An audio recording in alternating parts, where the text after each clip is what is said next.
사람은 끝이 좋아야 하죠. 거의 모든 일에는 과정이 있습니다. 그 순간 어떤 일이 벌어져서 그 순간으로 끝나는 일은 없죠. 시작이 있고 중간이 있고 끝이 있습니다.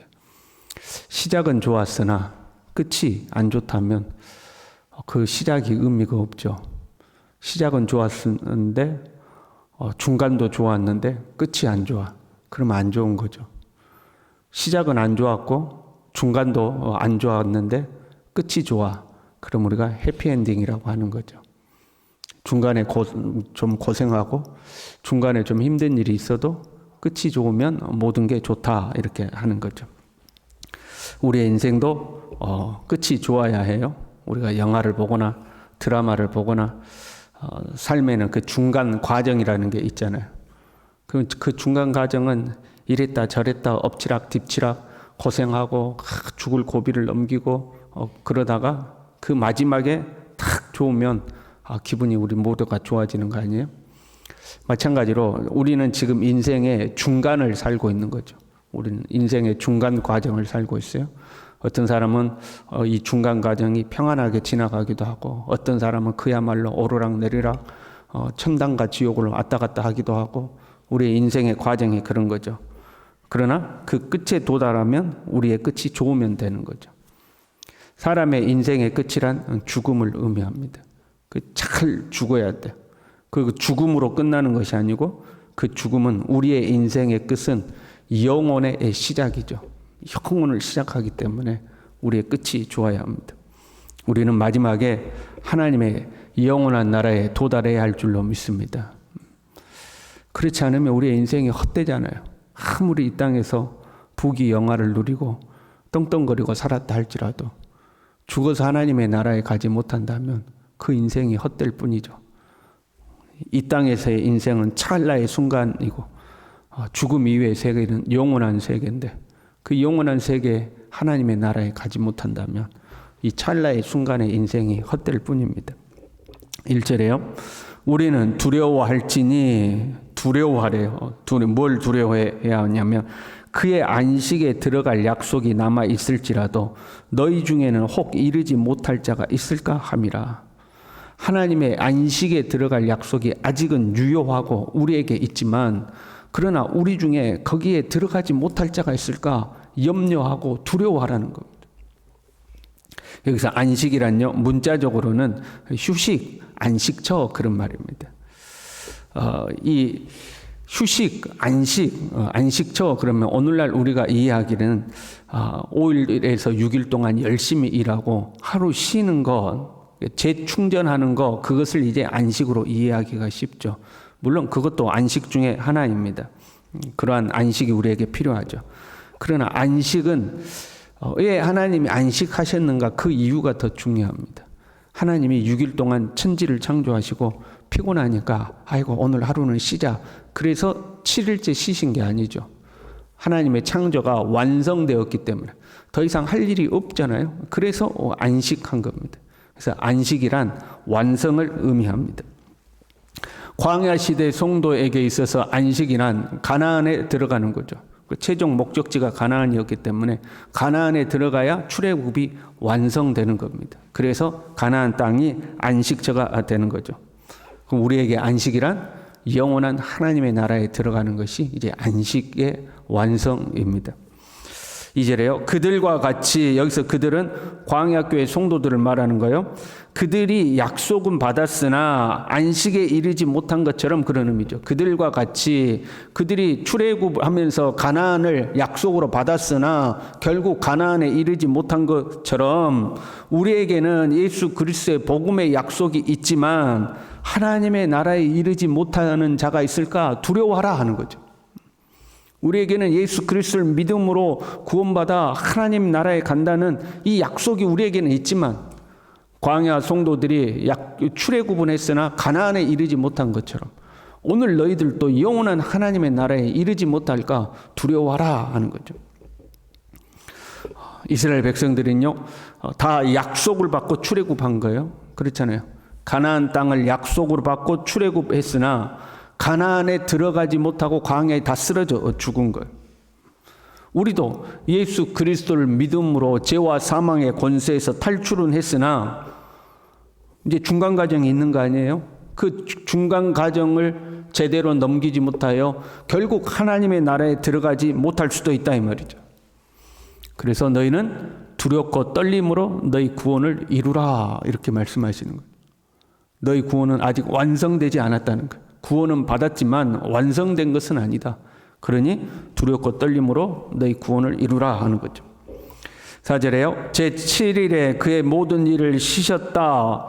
자, 쉬셨다는 건 뭐예요? 완성되었다는 걸 의미하잖아요. 그런데 5절에요.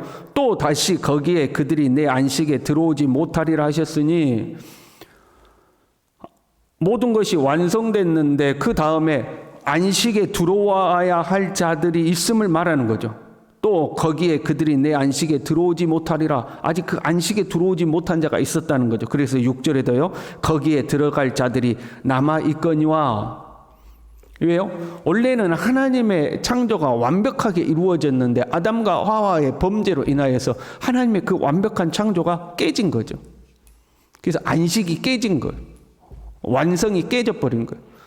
그래서 죄악 중에 남아있는 인간들이 있기 때문에 그들 중에 다시 하나님의 완식으로 들어와야 할 자들이 있다. 이제 그런 의미예요. 원래 하나님의 창조는 완벽하여 거기에서 완성되었지만 사람이 범죄함으로 그 완성이 깨졌기 때문에 그 안식에 사람은 다시 들어가야 한다 하는 거죠. 7절에는요. 오랜 후에 다윗의 글에 다시 어느 날을 정하여 오늘이라고 미리 이같이 일렀으되 하고 다윗 시대에도 안식에 들어가지 못한 자가 있었다 이제 이 말이죠. 왜 이런 말씀을 하시냐면 출애굽한 이스라엘 백성들에게 있어서 안식이란 어디였어요? 가나안이었잖아요. 그런데 이미 이제 이스라엘 백성들은 가나안 들어갔잖아요. 그러면 안식이 이루어져야 되는데 가나안에 정착한 이후에도 다윗 시대에 이야기하기를 아직 안식에 들어가야 되니까 너희가 마음을 완고하게 하지 말라 그렇게 말씀했다는 거예요. 출애굽 사건은 하나의 상징이고 예표인 거죠. 출애굽으로 안식이 완성되지 않았다 하는 거예요. 그러면 이 안식은 언제 완성되는가? 예수 그리스도의 재림으로 완성되는 거죠. 모세와 출애굽 사건은 미래에 이루어질 사건을 예표하고 있는 거죠. 가나안이란 예수 그리스도를 통하여 이루어질 완성된 하나님 나라를 예표하는 것일 뿐이죠. 우리는 이 하나님의 나라에 들어가기를 소망하고 있는 겁니다. 우리 중에 한 사람도 이 안식에 이르지 못하는 자가 없어야 할 줄로 믿습니다. 다 그 안식처에서 하나님 나라에서 우리가 다 얼굴과 얼굴을 맞대고 만나야 되지 않겠습니까? 그러면 왜 출애굽은 했으나 안식에 이르지 못했는가? 6절에요. 복음 전함을 먼저 받은 자들은 순종하지 아니함으로 말미암아 들어가지 못하였다. 복음은 들었는데 순종하지 않아서 못 들어갔다 그런 거예요. 근데 재밌죠? 출애굽한 성도들이 복음을 들었다고 이야기를 하고 있어요. 복음 전함을 먼저 받은 자들, 그들은 출애굽한 성도들을 말하거든요. 그들은 복음은 들었으나 순종하지 아니했다 이렇게 이야기하고 있죠. 출애굽한 성도들에게 있어서 복음이란 뭐였을까요? 지금 노예 생활하며 이 시달리는 애굽에서 너희를 건져서 어디로 이끌 것이다? 젖과 꿀이 흐르는 약속의 땅으로 이끌 것이다. 이게 출애굽한 성도들에게는 복음인 거죠. 당시 성도들에게는 그게 복음인 거예요. 그러면 그들도 믿음으로 구원을 받은 거죠. 그 말씀을 믿고 출애굽을 한 거잖아요. 믿음으로 구원받은 거예요. 출애굽이라는 행위로 말미암아 구원을 받은 게 아니고 믿음으로 출애굽을 한 거죠. 그리고 출애굽 이후에 율법이 주어진 거예요. 율법은 믿음으로 구원받은 뒤에 온 거예요. 그래서 그들도 믿음으로 구원을 받아요. 그러나 구원은 받았으나 구원이 완성된 건 아니죠. 왜? 가나안에 아직 들어가지 못했으니까. 그래서 믿음으로 출애굽은 했으나 그 중간 과정을 끝까지 믿지 아니하고 순종하지 않았다 이 말이에요. 그래서 결국 끄트머리에 도달하지를 못한 거죠. 2절에요. 그들과 같이 우리도 복음 전함을 받은 자이나 들은 바 그 말씀이 그들에게 유익하지 못한 것은 듣는 자가 믿음과 결부시키지 아니함이라. 지금 방금 말씀에는 뭐라고 그랬어요? 출애굽은 했으나 6절에는 순종하지 아니함으로 들어가지 못했다 그랬어요. 근데 2절에는 믿음과 결부시키지 아니함으로 들어가지 못했다는 거예요. 그러니까 믿음이란 뭘 말해요? 믿음이란 순종하는 것을 말하는 거죠. 복음을 믿고 정말로 믿었다면 그 복음에 순종하여 따라가는 것이 참 믿음이라는 거예요. 우리의 지식으로 알고 있는 것이 믿음이 아니고 입술로 주여 주여 하는 게 믿음이 아니고 참 믿음이란 그 말씀을 따라 순종하는 거, 말씀에 순종하는 거, 그것이 진짜 믿음인 거죠. 우리는 믿음으로 구원을 받아요. 그러나 그 믿음은 지식이 아니라 순종하는 삶으로 연결되어야 그게 참 믿음인 거죠. 오늘날 안식에 들어가야 할 사람들은 이제 우리죠. 우리가 이 영원한 안식에 들어가야 돼요. 11절에요. 그러므로 우리가 저 안식에 들어가기를 힘쓸지니 우리보다 힘써야 된다는 거예요. 하나님의 나라에 이르기를 힘써야 되죠. 이는 누구든지 저 순종하지 아니하는 본에 빠지지 않게 하려 함이라. 우리도 예수 믿고 구원은 받았으나 광야의 성도들처럼 하나님의 말씀에 순종하지 아니하면 안식에 이르지 못할 수가 있다는 거예요.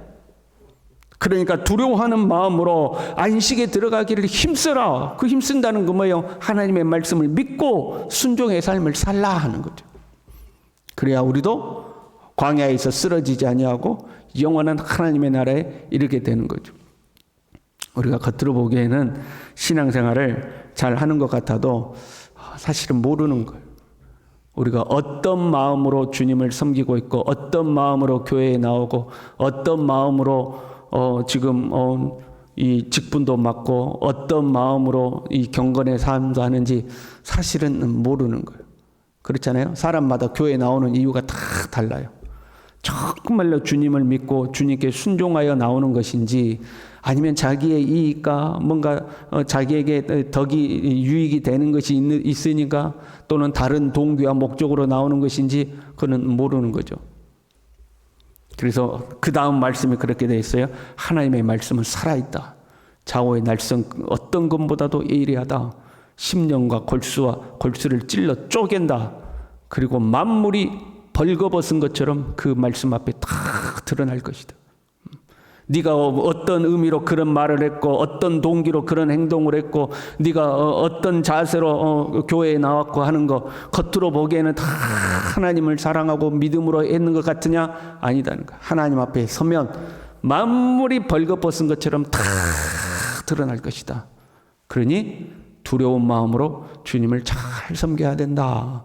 저와 여러분이 그렇게 주님 앞에 살아갈 수 있기를 바랍니다. 기도하겠습니다. 하나님 아버지, 죄와 사망의 권세에서 우리를 건져내신 것을 진심으로 감사를 드립니다. 하나님, 이제 이 믿음의 길을 흔들리지 아니하고 예수 그리스도를 나의 진정한 주인으로 모시고 주인이 명하시는 대로 순종하는 순종의 삶을 살아서 여호수아와 갈렙처럼 안식에 이를 수 있도록 하나님 우리 모두를 붙들어 주시고 우리 중에 한 사람도 이 믿음의 대열에서 낙오하거나 흐트러져서 안식에 도달하는 자가 한 사람도 없도록 어린 아이에서부터 노년에 이르기까지 우리 모두를 주여 굳건한 팔로 붙들어 주시옵소서. 예수님의 이름으로 기도 올리옵나이다. 아멘.